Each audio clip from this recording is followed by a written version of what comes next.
What is the true value of wealth? Is it the billions in your bank account, or the lives you touch along the way? Today's story is about Ron, a 12-year-old boy from a dirt-poor family who went from delivering ice blocks to becoming the undisputed king of oil. But his greatest lesson wasn't how to make billions, it was learning how to give it away. Growing up, Ron's life was an endless cycle of hard labor. To help his parents and his sick mother, he dropped out of school early to work. His job was brutal, hauling massive, heavy blocks of ice across town for pennies. One afternoon, while struggling under the weight of his delivery, a luxury car blasted its horn behind him. Startled, Ron dropped the ice, watching it shatter on the pavement. Inside the car, a wealthy, arrogant teenager laughed hysterically, mocking Ron's poverty and demanding he clear the road. As Ron swept up the broken pieces, a deep fire ignited inside his chest. Why did some people have everything without lifting a finger, while his family starved? Just then, his eyes caught a discarded newspaper in the bushes. It featured the story of Andrew Carnegie, a poor boy who faced the exact same struggles, dropped out of school, but refused to give up, eventually building the world's largest steel empire. Reading that, Ron made a solemn vow to himself, he would become a billionaire, no matter what. When Ron proudly showed the article to his father, expecting encouragement, he was met with cold reality. His father told him to stop chasing foolish dreams and accept their low social status. But looking at his bedridden mother, Ron knew he couldn't accept a life of quiet desperation. He promised his mother he would find a way to pay for her medical treatment, packed his bags, and snuck onto a moving freight train. When railroad security spotted him, a kind stranger on the train hid Ron from danger. Before jumping off at his own stop, the stranger refused Ron's thanks, saying, "If you want to repay me, just help someone else when the time comes." Following those words, Ron leaped from the train and joined a crowd of laborers looking for work on a massive farm. The wealthy farm owner needed strong men, and a larger laborer aggressively shoved Ron to the ground to clear the competition. But Ron stood right back up, demanding a chance. Impressed by his grit, the farmer hired him. Though Ron had zero experience and struggled with the heavy wooden logs at first, his work ethic was unmatched. While other laborers took long breaks, Ron worked through the heat. His dedication caught the eye of Freddie, the farmer's son. Freddie brought Ron water, and despite the ongoing nationwide economic depression, the two teenagers bonded over their massive ambitions. Freddie wanted to rule the Texas business world, and Ron openly shared his dream of becoming a billionaire. Instead of mocking him, Freddie encouraged him. That evening, watching the other laborers waste their time playing cards, Ron realized that pure manual labor would never make him rich. He knocked on the wealthy farmer's door and asked point-blank, "Sir, how do I become rich like you?" The farmer looked at him and said, "To achieve true success, you must first learn to be a leader to those around you." Taking the advice literally, Ron proposed a deal: "If I finish your entire field project ahead of schedule, will you pay me a massive bonus?" The farmer smiled, thinking it was impossible, and agreed. The next morning, the workers woke up to find Ron had been in the field since 3 a.m. He organized the men into a highly efficient assembly line, smashing the deadline. Ron earned his first massive payout and instantly sent $20 home for his mother's medicine.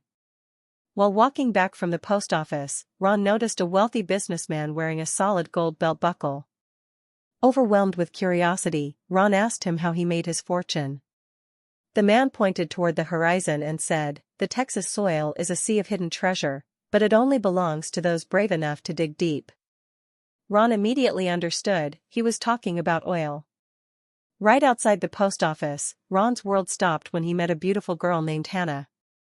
Sensing he was new to town, she warmly invited him to her school's upcoming dance party. Ron spent the rest of his savings on a decent suit. At the party, just as he gathered the courage to talk to her, an arrogant rich kid named Gus interrupted, trying to force Hannah to dance.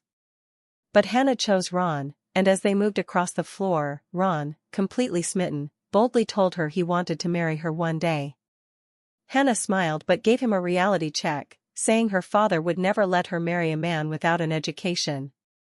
The next day, Hannah brought Ron to school to help him audit classes.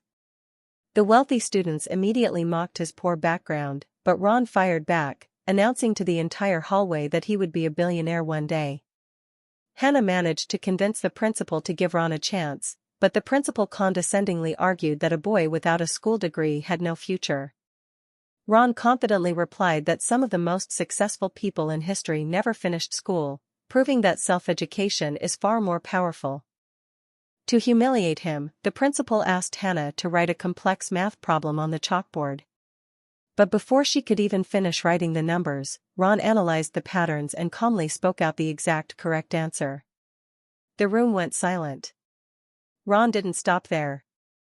He looked at the financial ledger open on the principal's desk and pointed at a glaring error in the school's monthly budget.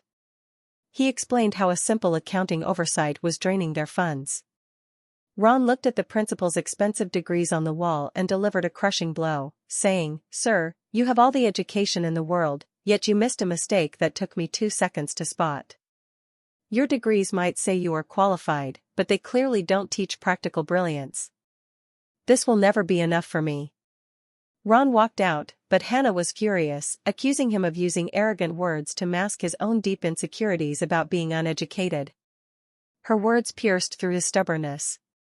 The next day, Hannah was overjoyed to see Ron sitting quietly in the back of the classroom, finally willing to learn. Their peaceful school days were shattered when the news broadcasted the tragic attack on Pearl Harbor, thrusting the United States into World War II. Feeling a profound duty to his country, Ron decided to enlist. Hannah begged him not to go, pointing out he was too young, but Ron confessed he had lied about his age to join the fight. After a tearful argument, Hannah pulled him close, whispered that she loved him, and said goodbye. On the brutal battlefields of Europe, Ron witnessed the terrifying realities of war. When a terrified young soldier froze, refusing to deliver a critical message across active enemy fire, Ron grabbed the envelope and rushed into the chaos. Midway, an explosion severely wounded him. Just as enemy forces were closing in, his old-school rival, Gus, appeared through the smoke, dragging Ron's bleeding body to safety and saving his life. Years passed, the war ended, and Ron returned home a changed man. He married Hannah, and poured every single penny of his savings into buying a primitive oil drilling rig. Month after month, the machine dug deep into the earth, but found nothing. His family fell into deep poverty, struggling to even feed their children. One afternoon, while playing catch with his young son, a simple comment from the boy sparked an idea. Ron needed to stop guessing and hire professional geologists. He gathered enough capital to hire a team of expert surveyors who located a massive underground reservoir. When the drills finally broke through, a towering geyser of crude oil erupted into the sky. The experts estimated the well held over 50,000 barrels, making Ron an overnight millionaire. Covered from head to toe in black oil, Ron rushed home, and a weeping Hannah embraced him, knowing their days of starvation were finally over. But their joy was short-lived. The greedy owner of the land filed a massive lawsuit, claiming Ron had only leased the surface rights and had no right to the oil beneath. Desperate, Ron hired the city's most brilliant lawyer, a man named Walton.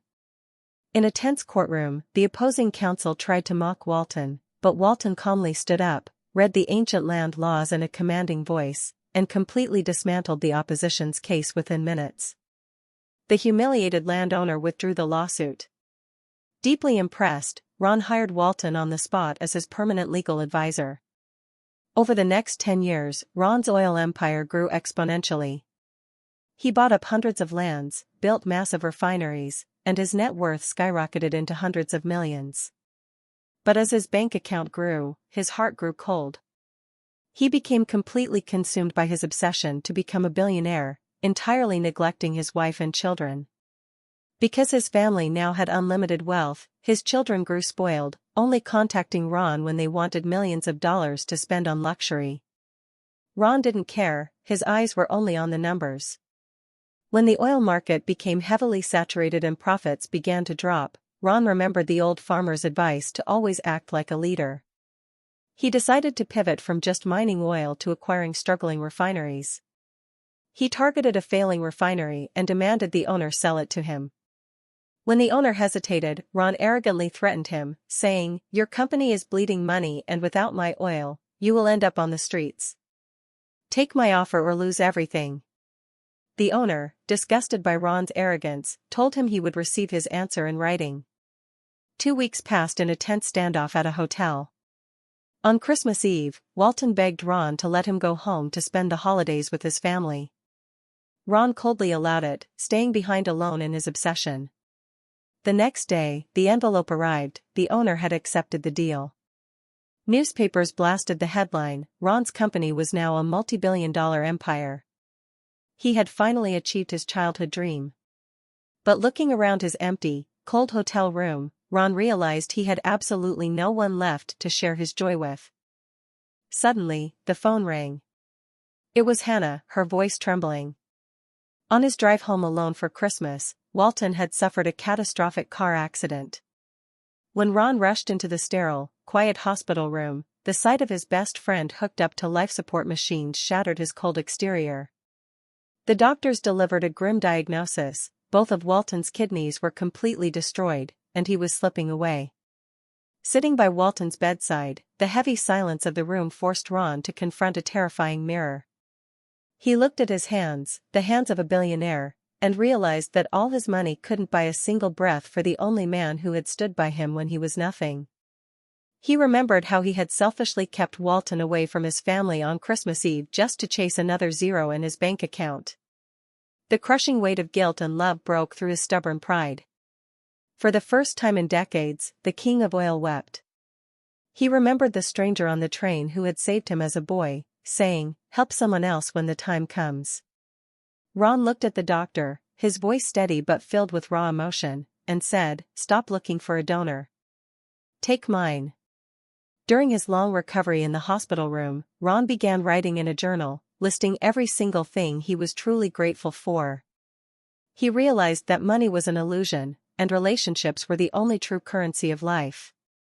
Once fully recovered, Ron called his spoiled children to a grand family meeting.